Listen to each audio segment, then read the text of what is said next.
Well, we're talking about, sales teams, real estate companies stepping up their game, technology companies stepping up their game. Let's talk a little bit more about real estate development companies and the builders that you work with. How do you see them stepping up their game, and what separates some of these real estate developers from others?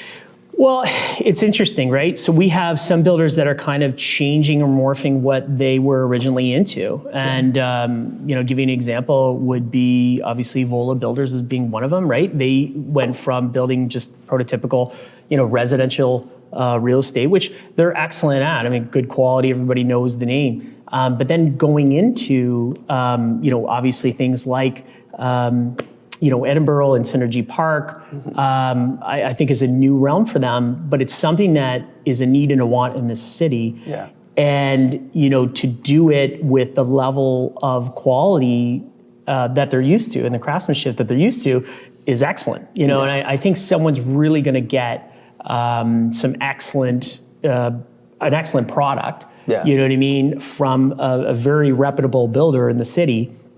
That is something that I think everybody needs and wants. And I think that's what's happening is that you're finding that builders are kind of shifting, or developers are shifting into these different genres, you know what I mean, of construction, where it wasn't just residential. Now you're looking at multi-unit residential, which of course we're very equipped for. And, whether it be commercial spaces as well, these flex spaces, very, obviously we're now getting into that, which of course you're helping with. So those are the type of things that I think this is where we're getting into. There was a big push for like energy conservation type stuff. That seemed to pull back a little bit because I feel like everybody stepped up their game in that, right? Yeah. So now we're getting into value. Now we're getting into value. So not just shifting on what they're building, but also what type of value can they provide? You know what I mean? Can we get more into, and even right now, trying to work on something right now, trying to get into affordable housing. You know what I mean? Can we create something that even for, Windsor, Essex County as a whole, what type of things do they need? You know what I mean? So even we are actually thinking ahead. Like I always say, try to think 2-3 steps ahead, where we're starting to think like, hey, what can we provide? Yeah. You know what I mean? What builders can provide? How can they change things for even us locally? And this is what we're getting into right now. Yeah. So there's a good shift and a move there. Well, when you're talking about shifting and moving, I think the ability to be agile, I think is so important. And a lot of these real estate developers who are understanding that I need to move with the market, right?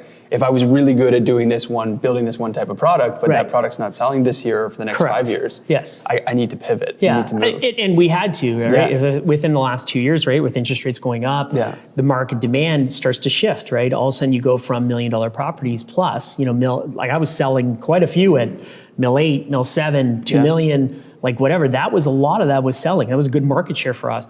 But then as the market drifted, because of the interest rates, then you had to, I don't want to say reinvent yourself, but you have to create different ways to build, make money, and for the same thing for the builders as well, right? They got to find a way to fit into these areas. So that to me is next. And I think you're going to see this over the next 3-4 years, even 5 years. You're going to see this.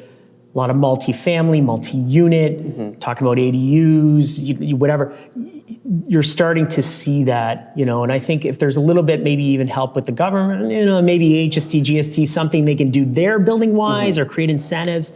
I think those are the type of things too that would help us move forward with affordability. And that's the big word right now is affordability. So to me, that's where it's going. I think we have to create product that meets that market. That smaller market.